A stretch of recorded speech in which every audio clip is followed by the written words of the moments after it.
ఈరోజు వచ్చేసి నేను పుదీనా రైస్ చేసి చూపిస్తాను మీకు. అయితే ఇప్పుడు వచ్చేసి ఇది ఒక కట్ట పుదీనా అండి. దీన్ని మనం శుభ్రంగా కడుక్కొని ఆరబెట్టుకోవాలి. కొద్దిసేపు ఆరబెట్టుకున్న తర్వాత దాన్ని మిక్సీ జార్లో వేసుకోవాలి.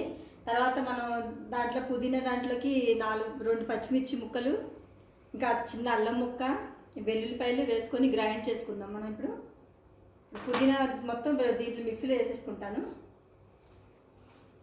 ఫస్ట్ మనం రైస్ ప్రిపేర్ చేసి పెట్టుకోవాలండి. ఇట్లా రైస్ వండుకొని ఇట్లా పొడి పొడిగా అయ్యేలాగా, మంచిగా మెత్తగా లేకుండా అన్నం ఇట్లా పొడి పొడిగా ఉంచుకునేలాగా ఫస్ట్ రైస్ వండుకొని పక్కన.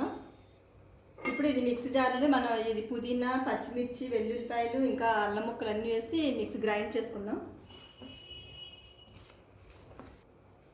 అల్లం ముక్కలు, వెల్లుల్లిపాయలు ఒక 8 వెల్లుల్లిపాయ రెబ్బలండి ఇవి 2 పచ్చిమిర్చి ముక్కలు, కొద్దిగా జీలకర్ర వేసుకుందాం.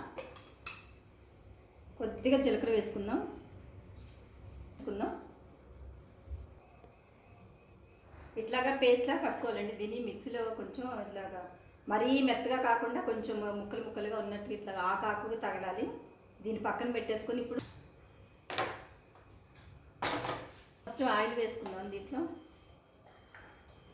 1 స్పూన్ పల్లీలు వేద్దామండి. ఫస్ట్ పల్లీలు వేసుకుంటే అవి కొంచెం వేగాలి కదా, పల్లీలు కొంచెం లైట్గా వేగాలి. 1 స్పూన్ వచ్చి పచ్చెనపప్పు, కొంచెం మినపప్పు. దగ్గర మినపప్పు లేదు కాబట్టి కొంచెం వేసుకుంటున్నాను నేను, మీ దగ్గర ఉంటే వేసుకోండి. ఆవాలు 1 స్పూన్ వేసుకుంటా. కొద్దిగా ఇందాక జీలకర్ర ఆల్రెడీ దాంట్లో వేసాం కాబట్టి కొంచెం వేసుకుంటున్నా.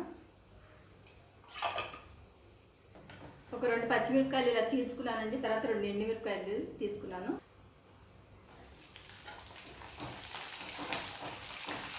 తర్వాత 2 ఎండుమిరపకాయలు, తర్వాత కరివేపాకు,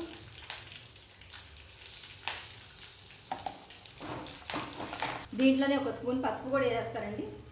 అంటే 1/2 టీ స్పూన్ పసుపు వేసుకుంటున్నా. కొంచెం పసుపు కొంచెం ఎక్కువ ఉంటేనే బాగుంటుంది కలరు. ఇప్పుడు మనం ఇందాక గ్రైండ్ చేసుకున్నాం కదా, పేస్ట్ అంతా దీంట్లో వేసేయాలి.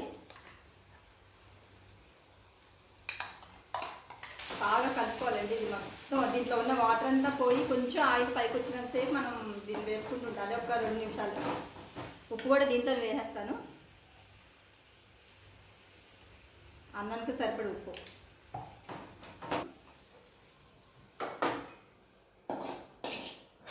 ఇది పొద్దున్న టైంలో స్కూల్కి వెళ్ళే పిల్లలకి కానీ, కాలేజ్కి వెళ్ళే వాళ్ళకి కానీ తొందరగా ఈజీగా అయిపోతుంది. ఇది చాలా టేస్ట్ కూడా ఉంటుంది.